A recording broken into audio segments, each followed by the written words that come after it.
The desert remembers everything. Under the scorching Arizona sun, where ancient rock formations cast shadows where there shouldn't be, there are places where reality fades. Tonight, I'll tell you 3 terrifying stories that will make you rethink what goes on in the vastness of the Copper State. These aren't campfire tales passed down from generation to generation. These are real accounts of real people who encountered something they can't explain, something that changed them forever. The desert is unforgiving. It doesn't forget. And as you'll discover, it won't always let you stay the same person you were when you arrived. So turn off your lights, put on your headphones, and whatever you do, don't look away. Because in Arizona, the scariest things don't happen in the dark. They happen in broad daylight, where there's nowhere to hide. Before we begin, if you're a fan of true horror stories, don't forget to subscribe and ring the bell. You won't want to miss what happens next. Story 1. The Superstition Mountain Hiker. Sarah Chen thought she knew the Superstition Mountains. She'd hiked the trails dozens of times, always careful, always prepared. A 28-year-old software engineer from Phoenix, she treated her weekend hikes like she treated her code, methodically, with backup plans for every scenario. But the desert has a way of making even the most prepared feel helpless. It was early October 2019 when Sarah decided to tackle the Peralta Trail, a moderately difficult route that promised stunning views of Weaver's Needle. She started at dawn, as she always did, with 2 liters of water, a GPS device, her phone fully charged, and enough energy bars to last 2 days. The early morning air was crisp, still holding on to the ghost of the previous night's chill. She loved these moments when the desert was quiet and the sky painted itself in shades of orange and purple. The first 3 hours passed uneventfully. Sarah made good time, stopping occasionally to photograph the saguaros standing like sentinels against the brightening sky. Other hikers passed her going the opposite direction, offering friendly nods and the usual trail pleasantries. By 10 a.m., she'd reached Fremont Saddle, where Weaver's Needle rose dramatically from the earth like a stone finger pointing accusingly at the heavens. She took her lunch break there, sitting on a flat rock and letting the silence wash over her. That's when she first felt it. The sensation of being watched. Sarah turned, expecting to see another hiker, maybe someone taking a rest before continuing their journey. But the trail behind her was empty. She shrugged it off and continued eating her sandwich, but the feeling persisted, growing stronger with each passing minute. When she finally packed up to head back, Sarah noticed something odd. The trail markers she'd carefully followed on the way up seemed different somehow. The cairns of stacked rocks that guided hikers looked rearranged. She pulled out her GPS device to verify her route. The screen flickered, once, twice, then displayed a route she didn't recognize. According to the device, she wasn't on the Peralta Trail at all. She was somehow 3 miles northwest, in an area she'd never been. Sarah felt the first flutter of real concern. She powered off the GPS and turned it back on. Same reading. She checked her phone. No signal, which wasn't unusual in the mountains, but her GPS app showed the same impossible location. She must have taken a wrong turn somehow, though she couldn't imagine when. The Peralta Trail was well marked and she'd been paying attention. She decided to backtrack, following her own footprints in the dusty trail. But after 20 minutes of walking, she realized something impossible was happening. Her footprints were leading her in a circle. She could see where she'd walked, could see her boot treads clearly in the soft dirt, but they looped back on themselves in a way that made no geometric sense. It was as if the trail itself was twisting, folding in on itself like origami. The sun had reached its zenith now, and despite her wide-brimmed hat, Sarah could feel the heat pressing down on her like a physical weight. She drank from her water bottle and tried to calm her racing thoughts.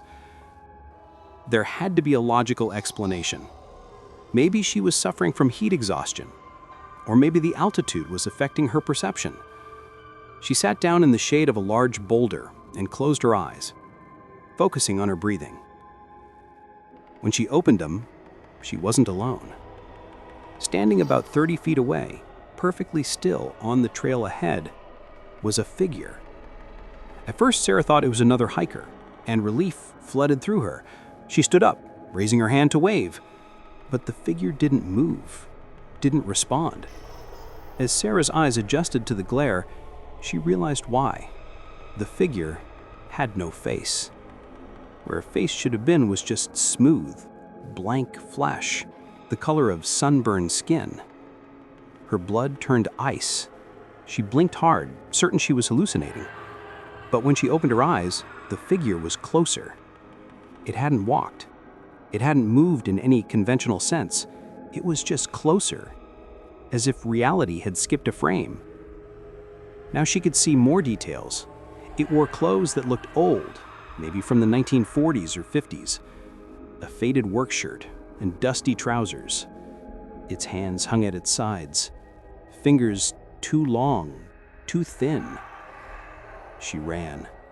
Logic and preparation abandoned, Sarah simply ran, her boots pounding the trail as she fled back the way she'd come, or at least the way she thought she'd come. The landscape around her seemed wrong now. The rocks and cacti arranged in patterns that hurt to look at too closely. She could hear footsteps behind her, though they didn't sound like footsteps. They sounded like the desert itself was walking, grinding stone against stone. Sarah didn't know how long she ran. Time felt broken, stretching and compressing randomly. The sun seemed to move backward in the sky, then forward again. She passed the same distinctive saguaro 3 times, each time from a different direction. Her water was running low, and her rational mind knew she needed to stop, to conserve energy, to think. But every time she slowed, she could feel that presence behind her, getting closer. Then suddenly, she burst through a line of trees and found herself in the parking lot. Her car sat exactly where she'd left it, and 3 other vehicles were parked nearby. A family was loading up their SUV, and they turned to stare at her as she stumbled toward her car, gasping for breath. Sarah checked her phone. It was 2:47 p.m. She'd been on the trail for less than 7 hours, though it had felt like days. She drove straight home, her hand shaking on the wheel. When she got to her apartment, she found her hiking boots caked in dried mud. But it hadn't rained in weeks, and there was no mud anywhere on the Peralta Trail. That night, she downloaded the GPS data from her device. According to the log, she'd never left the parking lot. Every single waypoint showed the exact same coordinates, from 6:15 a.m. to 2:47 p.m. Sarah never hiked the Superstition Mountains again. But sometimes, late at night, she swears she can still feel that presence watching her. And sometimes, when she's driving through the city, she glimpses something in her rearview mirror, a figure with no face, always exactly 30 feet behind her, never getting closer, never getting farther away. If you're enjoying these stories, go ahead and hit that like button. It really helps the channel grow, and there's still 2 more chilling tales to come. Story 2, The Bisbee Boarding House. Marcus Webb wasn't superstitious. As a history professor at the University of Arizona, he dealt in facts, documentation, and rational explanations. When he rented a room in the old boarding house on Tombstone Canyon Road in Bisbee for his summer research project, he wasn't concerned about the building's reputation. Every old mining town had ghost stories, and Bisbee had more than most. Marcus was there to study the town's labor history, not chase phantoms. The boarding house was a 3-story Victorian that had been converted into apartments and short-term rentals. Mrs. Eleanor Vasquez, the 72-year-old owner, gave him a room on the 2nd floor, a spacious unit with original hardwood floors and a view of the terraced hills that made Bisbee famous. The room came furnished with antiques, a brass bed frame, a mahogany writing desk, and a full-length mirror with an ornate silver frame. "That mirror's been here since 1902, Mrs. Vasquez told him as she handed over the keys. "Came with the house. Every tenant comments on it." She paused, as if about to say something else, then just smiled. "You'll be comfortable here, Professor. Just don't stay up too late working. The old building settles at night, makes all sorts of noises." Marcus appreciated the warning about the creaks and groans. Old buildings were always noisy. He moved in on a Sunday afternoon in June, unpacking his research materials and setting up his laptop on the writing desk. The room was perfect for his needs, quiet and removed from campus distractions.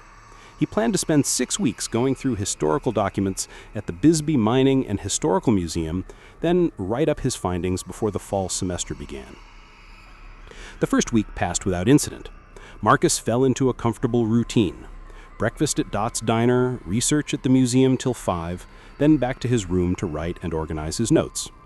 Mrs. Vasquez left him alone, only occasionally checking to see if he needed anything.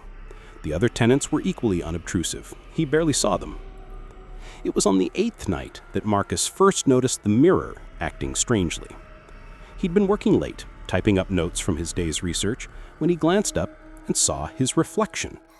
It was looking at him, but there was a delay, just a fraction of a second, but noticeable. When he raised his hand, his reflection raised his hand a moment later, like a bad video stream with lag. Marcus stood and walked closer to the mirror, studying it carefully. His reflection matched his movements perfectly now. He must have imagined the delay. He was tired, probably staring at documents too long. He made himself some tea, worked for another hour, and then went to bed. The second incident came 3 nights later. Marcus awoke suddenly at 3:17 a.m., pulled from sleep by a feeling he couldn't name. The room was dark, except for a sliver of moonlight coming through the window. He lay there, disoriented, trying to remember if he'd been dreaming. Then he saw it. In the mirror across the room, his reflection was standing next to the bed, looking down at where he lay sleeping. Marcus sat up so fast he nearly fell out of bed. His reflection moved with him now, matching his panicked movements. He turned on the bedside lamp and walked to the mirror, his heart hammering. His reflection looked normal. Same rumpled sleep clothes, same confused expression. He reached out and touched the cool glass. Just a mirror. He'd been dreaming, or caught in that strange state between sleep and waking, where the mind plays tricks. But the next morning, he noticed something else.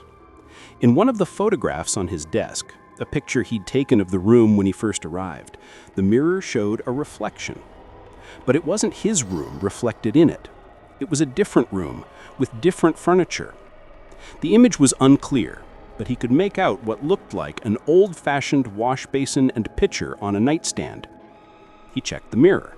It showed his room perfectly normally. Marcus told himself he was being ridiculous. He had work to do. He couldn't afford to let his imagination run wild. But that night, he found himself avoiding looking at the mirror as he got ready for bed. He positioned his laptop so his back was to it while he worked, and he unplugged the nightstand lamp so the room would be completely dark if he woke up again. He did wake up, 3:17 a.m. exactly, and this time when he opened his eyes, he could hear something. Footsteps, soft and deliberate, pacing back and forth. They seemed to come from inside the walls, or maybe from the floor above. But Marcus knew there was no floor above. His room was on the 3rd floor. Above him was only the roof.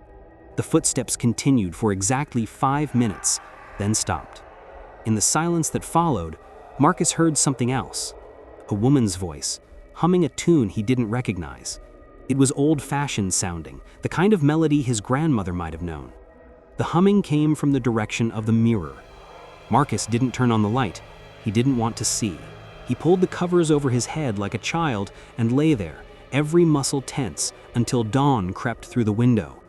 When he finally worked up the courage to look at the mirror in the morning light, he saw something that made his stomach drop. Written in the dust on the mirror's surface, as if traced by a finger from behind the glass, were 2 words: "Help me." He immediately went downstairs to find Mrs. Vasquez. She was in the kitchen, making coffee, and she looked up with a knowing expression when she saw his face. "You saw something," she said. It wasn't a question. Marcus told her everything.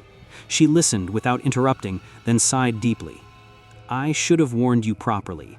That mirror has a history. In 1903, a young woman named Catherine Ortiz lived in that room. She was a seamstress, worked for the mining families. One night, she disappeared. They found her body 3 weeks later at the bottom of an old mine shaft. Never figured out if she jumped, fell, or was pushed, but people started reporting strange things in that room. Seeing Catherine in the mirror, hearing her voice. She's looking for something, Professor. Or maybe she's trying to tell someone something." Marcus wanted to check out immediately, but something stopped him. Maybe it was his scholarly instincts, or maybe it was something else. "Has anyone ever tried to help her?" he asked. Mrs. Vasquez shook her head. "Most people just leave. Can't say I blame them." That night, Marcus stayed in the room. He set up his camera to record the mirror, positioned his laptop to take notes, and waited. At 3:17 a.m., right on schedule, the footsteps began. This time, he turned on the light and looked directly at the mirror. What he saw would stay with him for the rest of his life. A woman stood in the reflection, but not in his room. She stood in that other room, the one from the photograph. She was young, maybe 25, with dark hair pulled back in a style from another era. Her dress was simple but well made, a seamstress dress. She was looking at him, her eyes desperate, pleading. Her mouth moved, forming words he couldn't hear. Behind her, in the reflected room, a door opened. A shadow fell across her face. She turned, fear transforming her features, and then the reflection showed only Marcus's room again. He spent the next 2 weeks researching Catherine Ortiz. He found newspaper articles about her disappearance, death certificates, witness statements. Most importantly, he found a letter, never opened, addressed to her from someone named James. In it, James confessed to a crime he'd committed against the mining company, a crime Catherine had been blamed for. She'd been fired, ostracized, and in her despair, she'd gone to the mine to end her life. Marcus published his findings in a historical journal, clearing Catherine's name over a century after her death. The night after the article went to print, he woke at 3:17 a.m., one last time.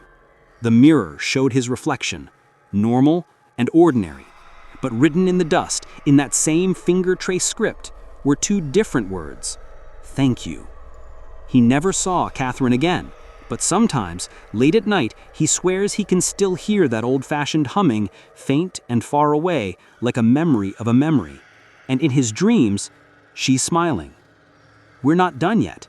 Stick around for one final story that might just make you rethink everything you know about the Arizona desert. Don't click away now. Story 3. The Canyon de Chelly Photographer. Jessica Torres lived for the perfect shot. As a landscape photographer from Tucson, she'd made a name for herself capturing the Southwest's stark beauty in ways that made people see familiar places as if for the first time.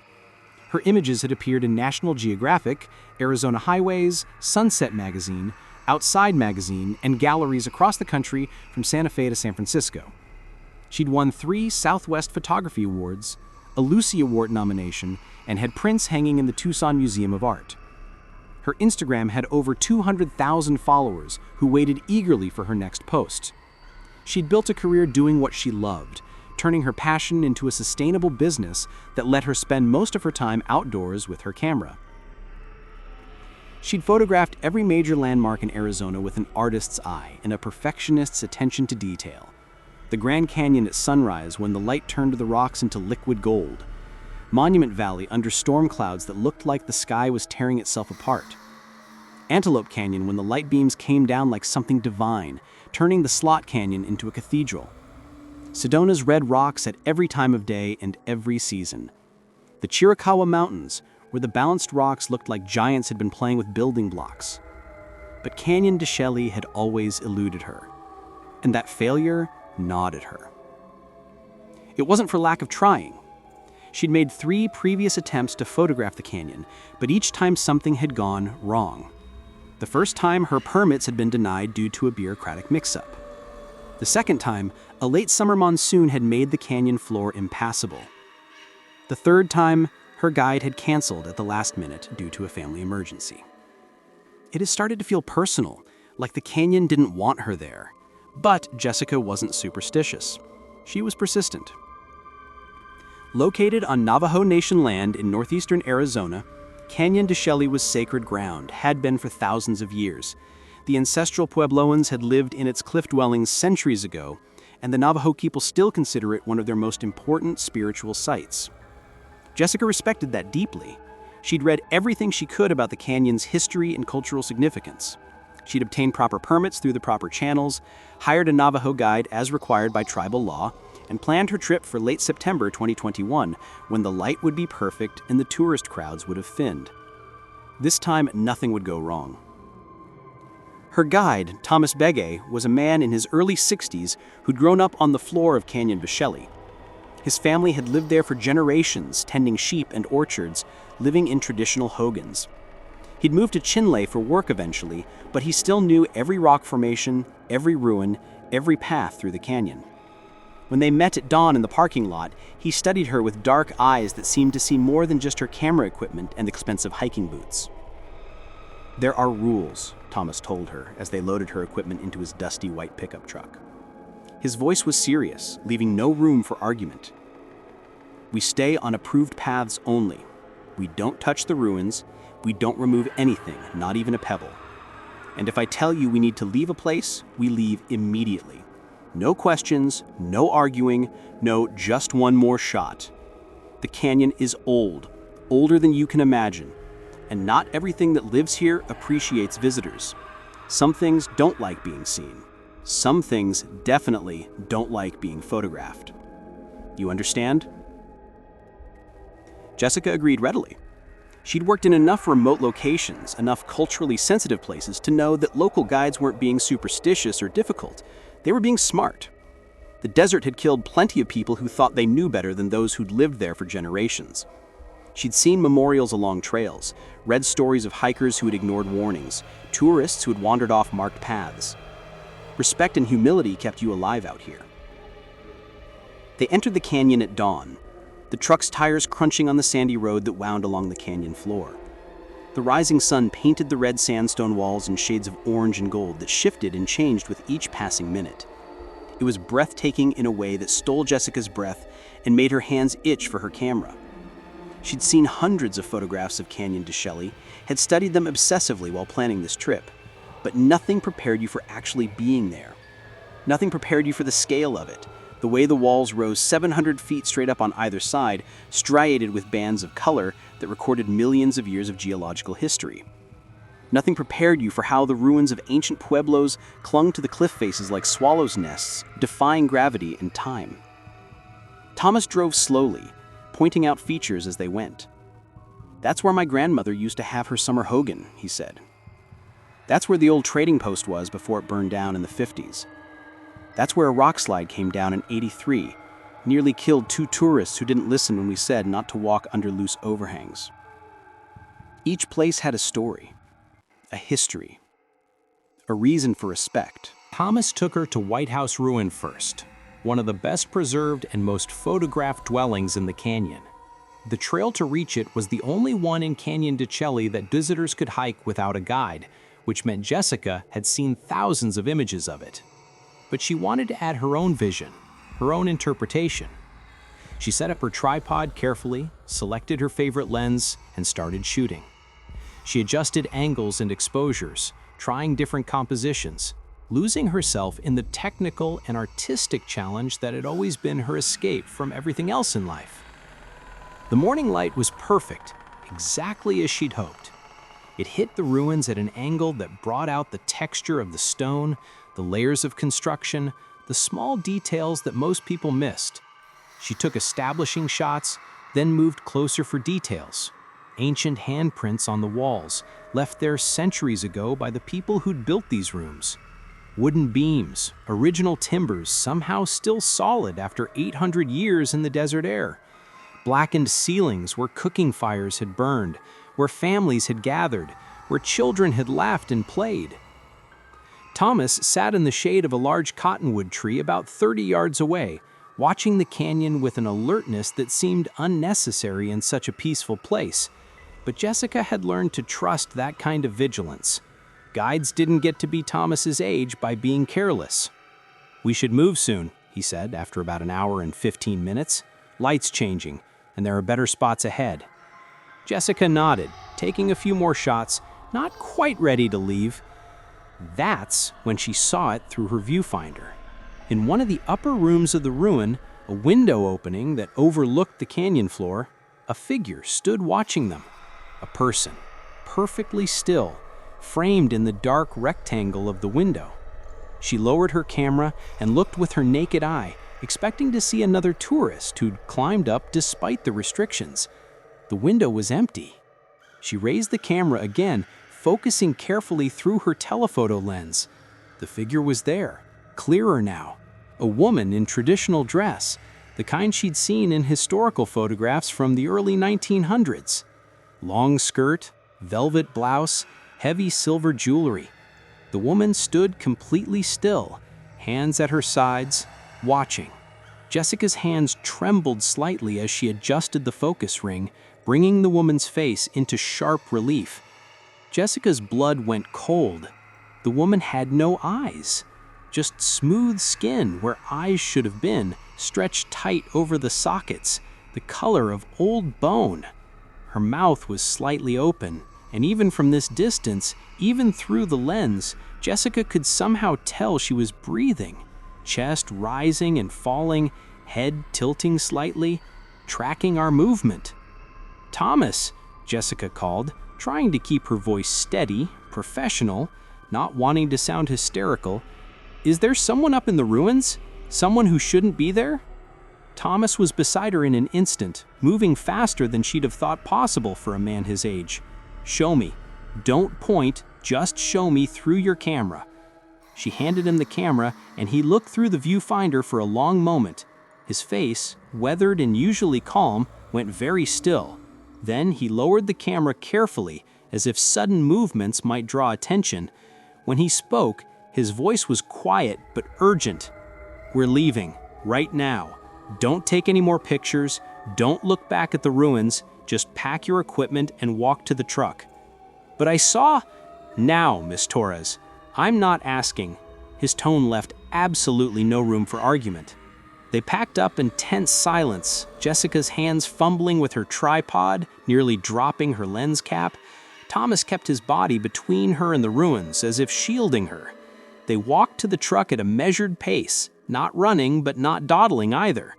Jessica wanted desperately to look back to see if the figure was still there, but Thomas's hand on her elbow kept her moving forward. They drove deeper into the canyon without speaking. Jessica wanted to ask what he'd seen, what it meant, why they'd had to leave so abruptly. But something about Thomas's expression, the tight set of his jaw, the way his hands gripped the steering wheel, stopped her. They drove for 20 minutes, the only sound the truck's engine and the crunch of sand under tires, before he finally spoke. "What you saw in that window, that's one of the canyon's old ones. The people who lived here before, the ancient ones, they didn't all leave. Not completely. They left behind more than just ruins and pottery shards. They left behind echoes of themselves, memories, imprints, things that aren't quite spirits and aren't quite alive, but they're here, and they've been here for a very long time. And they don't like being photographed. They don't like being seen by people who have no right to see them." Jessica felt ridiculous for the fear crawling up her spine. She was a rational person, a scientist in her way. Photography was about light and chemistry and optics. But she'd seen what she'd seen through that lens, clear and undeniable. What would have happened if we stayed? Thomas didn't answer directly. He was quiet for another minute, then, "There was a photographer about 10 years ago. German man, tourist, professional like you, thought he knew better than everyone else. Didn't want to follow the rules, didn't want to hire a guide, didn't want to stay on approved paths. He bribed a local kid to tell him how to get into the canyon at night. Said he wanted to photograph the ruins by moonlight without anyone else around. We found him 3 days later, after his rental car company reported him missing. He was alive, technically, breathing, heart beating, but he wasn't right. Couldn't speak, couldn't respond to questions, just stared straight ahead with those empty eyes, looking at something we couldn't see. His camera was gone. We searched everywhere, never found it. He's in a care facility in Germany now, I heard. Still hasn't spoken a word. Then 11 years. They spent the rest of the morning photographing Umber sites, and Jessica got some spectacular shots. Spider Rock, the sandstone spire that rose 800 feet from the canyon floor, sacred in Navajo tradition. Antelope House Ruin, named for the ancient pictographs of antelope painted on the walls. Mummy Cave, where archaeologists had found remarkably preserved burials. Each location was stunning, each photograph technically perfect, but Jessica couldn't shake the image of that figure in the window, that smooth expanse of skin where eyes should have been.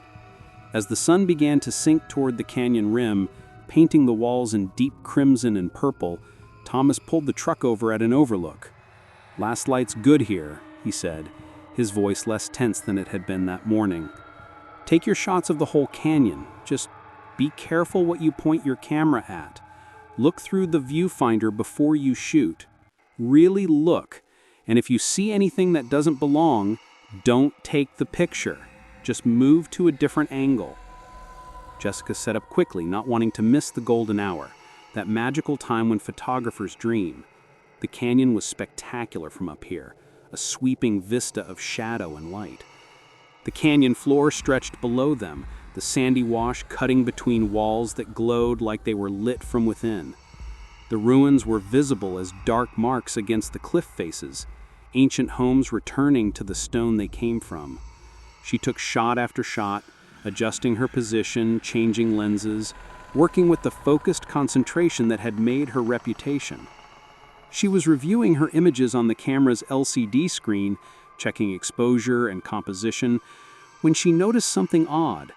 In one of the shots, a wide-angle view of the canyon floor taken with her 24mm lens, there were figures, dozens of them, maybe hundreds, standing in perfect rows across the sand like an army at attention. She zoomed in on the image, using her camera's playback function to magnify the scene. They were people, or had been once. They wore clothes from different eras, a chaotic mix of time periods. Ancient Pueblo dress with woven yucca fiber and deer hide. Spanish colonial outfits with crucifixes and conquistador helmets. Cowboy gear from the Old West, complete with 10-gallon hats and spurs. Mining clothes from the early 1900s. Modern hiking gear with brand name logos. All of them stood in those perfect rows, facing the camera. And every single one of them, regardless of what era they came from, had no eyes. Just smooth, blank skin stretched over empty sockets. "Thomas?" Her voice came out as barely a whisper. She held out the camera with a hand that visibly shook. He took it and looked at the image for what felt like an eternity. When he finally spoke, his voice was heavy with a sadness that seemed to age him before her eyes. "You photographed them, all of them, everyone the canyon has ever taken, everyone who came here without respect, everyone who took what they shouldn't have taken, everyone who saw what they shouldn't have seen. The canyon doesn't forget, Ms. Torres. It remembers every person who's ever violated it. And now they're yours. You captured them, which means they're bound to you now." Jessica laughed, but it sounded hollow and false, even to her own ears. "That's insane. They're just photographs, digital files, light and pixels and ones and zeros on a memory card. They can't they? You saw the woman with no eyes in the ruins this morning. You saw something that shouldn't exist, something that violates every rule of the world you think you understand. And now you've captured something that was never meant to be captured, never meant to be seen by human eyes. The canyon has rules, Ms. Torres, ancient rules that existed long before the United States, long before Spain, long before the Navajo themselves. Break those rules, and there are consequences. Always consequences. They argued for 20 minutes, Jessica's voice getting louder and more desperate, Thomas remaining calm but immovable. Finally, he made her an offer, and she could tell from his tone that it was the only offer he would make. Keep the camera if you want. Keep it and take it home and see what happens. Or delete those images. All of them. Every single shot from today. Every file on that memory card. Delete them, then format the card, then throw the card away and never come back to the canyon. That's the compromise. That's the way you might walk away from this without something following you home. Jessica looked at her camera, felt its familiar weight in her hands, thought about the hours of work, the perfect shots that would have made her already strong career even stronger, images that would have been published, exhibited, talked about. Then she looked at the canyon, at the shadows growing longer and darker as the sun sank, at Thomas's face, lined with years of respecting things he couldn't explain but knew to be true, at that image on her screen, those rows and rows of eyeless figures standing in the sand. She thought about the German photographer, staring at nothing in a care facility halfway around the world. She thought about her own ambition, her drive to capture the perfect shot, and wondered if it was worth the price being asked. If I delete them, she said slowly, will that be enough? Will that end it? Thomas hesitated. I don't know. You've already seen them. They've already seen you through your lens. But it's better than keeping the images, much better. The images give them power, give them a connection to your world. Without the images, maybe they'll let you go. Maybe. Jessica made her decision. She went into her camera's menu, navigated to the delete function, and selected all images from that day. 427 photographs, hours of work, some of the best shots of her career. Her finger hovered over the confirm button for a long moment. Then she pressed it. The camera took several seconds to delete all the files, the progress bar crawling across the screen, and as the last file disappeared from her memory card, Jessica heard it. A sound like wind through the canyon, except there was no wind. The air was completely still. A sound like hundreds of voices releasing a held breath all at once, or maybe sighing with disappointment, with frustration, with anger at being denied what they wanted. The sound seemed to come from the canyon walls themselves, echoing and re-echoing, building into something that made her teeth ache. Then, silence. Complete and absolute silence. No birds, no insects, not even the sound of their own breathing. Just emptiness. Format the card, Thomas said urgently. Do it now. Jessica's hands shook as she navigated the menu again and formatted the SD card, wiping it completely clean.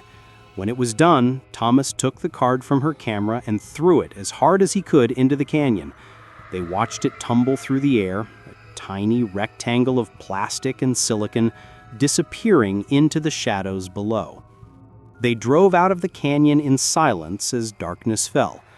When Thomas dropped her at her hotel in Chinle, he handed her a small piece of turquoise wrapped in leather cord. Protection, he said. Keep it with you always. What you saw today, what you photographed, it knows your face now. The canyon knows your face. You were smart to let it go, smarter than most, but you need to stay smart. Don't go into empty places alone. Don't photograph ruins anywhere, not just here. And if you ever see a figure with no eyes, in a photograph, or in person, or even in a dream, you run. You run and you don't stop. You understand? Jessica nodded, closing her fist around the turquoise, feeling its weight, its warmth. She drove home to Tucson the next day, her camera case feeling somehow lighter than it should. emptier than just the missing memory card could explain. She told herself she'd made the right choice, that it was just superstition, local folklore, the kind of stories that grow up around sacred places, that she'd been spooked and foolish and let fear override her professionalism. But 3 weeks later, while reviewing old photographs on her computer, organizing her archive for a gallery showing, she found something that shouldn't be there. In the background of a picture she'd taken 6 months before in Sedona, barely visible behind a rock formation, stood a figure. She zoomed in with trembling hands, knowing what she would see but unable to stop herself. It was the woman from the ruin, the woman with no eyes. And she was looking directly at the camera, head tilted at that same unnatural angle, mouth slightly open as if caught mid-breath. Jessica deleted that image immediately, her heart hammering. But the next day, reviewing different photos, the figure appeared in another old photograph, this time in a shot she'd taken in Monument Valley 8 months ago, then in a photo from the Grand Canyon, then in one from Saguaro National Park. The figure was moving through her archive, appearing in images taken before she'd ever gone to Canyon de Chelly, as if time itself was no barrier to whatever she had photographed in that place, as if by capturing those figures in the canyon she'd given them access to everything she'd ever photographed. She stopped looking at her old work, couldn't bear to see what other images had been corrupted. She stopped taking new photographs entirely, afraid of what might appear in them. Her camera sat in her closet, lens cap on, battery removed, as if those precautions might matter. Sometimes, late at night, she swears she can hear it. The shutter clicking on its own, that distinctive mechanical sound, taking pictures of nothing. Or maybe not nothing. Maybe taking pictures of her, adding her to that collection of eyeless figures standing in perfect rows on the canyon floor. She thinks about Thomas's warning every day, about the German photographer who came back wrong, who stared at something no one else could see, about the rules she almost broke, the images she almost kept, about how close she came to being one of those figures standing in the sand, waiting for the next photographer to capture her. The nightmares started a month after her trip. She dreams she's back in the canyon, but it's night and she's alone. The ruins glow with a pale light that comes from no source she can identify, and she can hear them, all those figures, walking through the sand with footsteps that sound like grinding stone. Coming closer, always coming closer. She tries to run, but her feet sink into sand that's suddenly deep, clinging, pulling her down, and when she looks up, they're there, all of them, hundreds of eyeless faces looking at her, mouths opening in unison, reaching for her with hands that are too long, fingers that are too thin. She wakes up gasping, drenched in sweat, the turquoise clutched so tightly in her fist that it leaves marks in her palm. Her apartment is quiet, normal, safe, but sometimes in the corner of her vision, she sees movement, a shadow where no shadow should be, a figure standing in her peripheral vision that vanishes when she turns to look directly at it. Jessica doesn't photograph anymore. She sold most of her equipment, kept only one camera in case she ever finds the courage again. She avoids the Southwest now, won't even drive through Arizona. She took a job teaching photography at a community college in Oregon, as far from the desert as she could get. She tells her students about composition and exposure, about the technical aspects of the craft, but she never tells them about Canyon de Chelly, never warns them about photographing sacred places, never mentions that some images should never be captured. Because who would believe her? Who would understand that photography isn't just about capturing light, but about capturing essence, about trapping moments and places, and sometimes things that don't want to be trapped? Who would believe the cameras can be doors, that lenses can be windows into places we're not meant to see? And she wonders, in her darkest moments, in those hours before dawn when the nightmares are freshest, whether deleting those images was enough, whether throwing away the memory card was enough, or whether the canyon, ancient and patient and full of rules she barely understands, is still waiting for her, still watching through every photograph ever taken, every camera ever pointed at its sacred walls, waiting for her to let her guard down, waiting for her to make another mistake. The turquoise stays around her neck always now, tucked under her shirt where no one can see it. Sometimes it feels warm, warmer than her body temperature should make it. Thomas told her it was protection, but she wonders if it's more like a warning light, heating up when something is near, when those eyeless figures are close, searching through photographs, moving through images, looking for a way to reach her. She keeps the camera in her closet, but she doesn't open that door anymore, because the last time she did, 3 months after her trip to Canyon de Chelly, she found something that made her seal the closet shut and seriously consider moving. The camera's battery was back in place, though she distinctly remembered removing it. The lens cap was off, though she definitely put it on. And most terrifying of all, the frame counter showed that 427 photographs had been taken, the exact same number she deleted that day in the canyon. She didn't check what was on the memory card. She didn't even touch the camera. She closed the closet door, bought heavy tape, and sealed it shut. Then she pushed her dresser in front of it. Some things are better left unknown. Some images should never be viewed. Some prices for curiosity are too high to pay. And she wonders, in her darkest moments, in those hours before dawn when the nightmares are freshest, whether deleting those images was enough, whether throwing away the memory card was enough, or whether the canyon, ancient and patient and full of rules she barely understands, is still waiting for her, still watching through every photograph ever taken, every camera ever pointed at its sacred walls, waiting for her to let her guard down, waiting for her to make another mistake. The desert remembers everything, and some images once captured can never be truly deleted.